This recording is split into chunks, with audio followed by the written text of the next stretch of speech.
একবার হযরত মুসা আলাইহিস সালাতু ওয়াস সালাম তুর পাহাড়ে আল্লাহ পাক রব্বুল আলামিনের সাথে কথোপকথন করার জন্য যাচ্ছিলেন। পথের মধ্যে একজন লোকের সঙ্গে দেখা, যার অঢেল সম্পদ ছিল, অনেক ধন সম্পদের মালিক ছিলেন তিনি।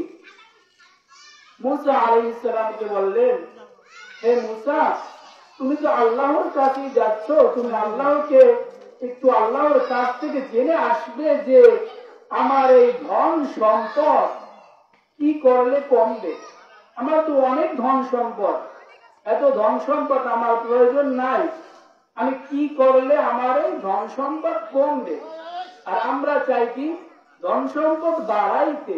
ওই লোক বলছে, আপনি আল্লাহর কাছে জিজ্ঞাসা করবেন যে কি কাজটা করলে আমার ধন সম্পদ কমবে। মুসা আলাইহিস সালাম বললেন, ঠিক আছে, আমি আল্লাহর কাছে জিজ্ঞাসা করে আপনাকে জানাইয়া দেব। তারপর মুসা আলাইহিস সালাম সামনে অগ্রসর হলেন। সামনে আরো একজন লোকের সঙ্গে দেখা, যার কোন টাকা পয়সাও ছিল না, ধন দৌলতও ছিল না। তিনি ছিলেন অত্যন্ত গরিব লোক, যার একটা কুঁড়ে ঘর ছিল আর সামান্য কাপড় তার পরিধানে ছিল।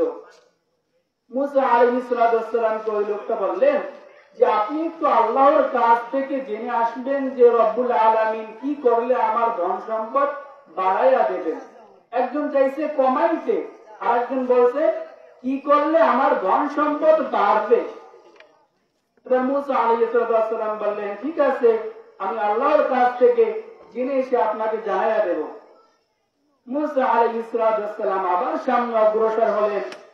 সামনে আরো একজনের সঙ্গে দেখা, তিনি ছিলেন অসুস্থ, যার হাত পা ছিল না, এরকম একজন লোক। তিনি মুসা আলাইহিস সালামকে বললেন, হে মুসা, আপনি একটু আল্লাহর কাছ থেকে জেনে আসবেন যে আমাকে রব্বে কারিম কি কারণে সৃষ্টি করেছেন, কি কারণে আমাকে দুনিয়ার বুকে পাঠাইছেন।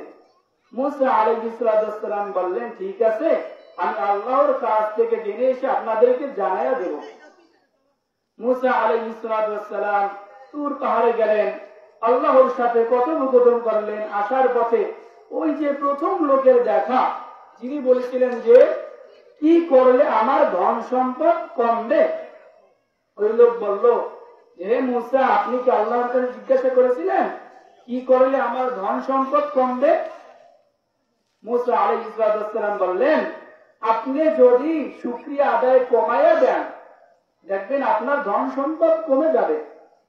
এবার ওই লোক শুকরিয়া আদায় কমানোর বদলে উল্টো বলল আলহামদুলিল্লাহ, সাথে সাথে তার ধন সম্পদ আরো বাইরে গেল। এবার দ্বিতীয় লোকের পালা। দ্বিতীয় লোককে জিজ্ঞাসা করলো যে হে মুসা, আপনি কি আল্লাহর কাছে জিজ্ঞাসা করেছিলেন যে কি করলে আমার ধন সম্পদ বাড়বে?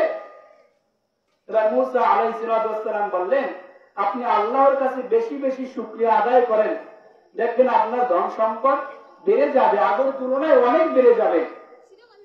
এবার ওই লোকটা বলল, রব্বে কারিম আমাকে তো কিছুই দেয় নাই, না আমাকে টাকা পয়সা দিছে, না ধন দৌলত গাড়ি বাড়ি কিছুই দেয় নাই, একটা কুড়ের ঘর আর একটু পোশাক এটুকু আমাকে দিচ্ছে, আমি কি শুকরিয়া আদায় করবো? সাথে সাথে একটা ঝড়ো হাওয়া এসে তার যে কুড়ের ঘর ছিল আর যে পরনে কাপড় ছিল ওটা উড়ে নিয়ে গেছে। শুকরিয়া আদায় করে নাই বিদায় তার ধন সম্পদ নিয়ে গেছে। এবার তৃতীয় লোকের পালা, যার হাত পা ছিল না। ওই লোক বলল, হে কালিমুল্লাহ, আপনি কি ওদের কাছে জিজ্ঞাসা করেছিলেন যে রব্বে কারিম আমাকে কি কারণে সৃজন করেছে? ওরা বলল, হ্যাঁ, আপনাকে সৃজন করেছে জাহান্নামে একটা ছিদ্র আছে, ওই ছিদ্রটা আটকানোর জন্য আপনাকে সৃষ্টি করা হয়েছে। ওই লোকটা বলল আলহামদুলিল্লাহ। মুসা আলাইহিস সালাম কিন্তু ছিলেন জালালি মেজাজের, তার রাগ ছিল।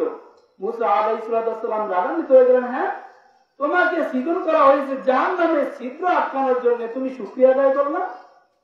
এবার বলল যে আল্লাহ পাক যে তার কোন একটা প্রয়োজনে আমাকে সৃষ্টি করেছেন, এই কারণেই আলহামদুলিল্লাহ। সাথে সাথে তার সবকিছু সুস্থ হয়ে গেল, সুস্থ স্বাভাবিক সুন্দর সুদর্শন হয়ে গেল। সুবহান।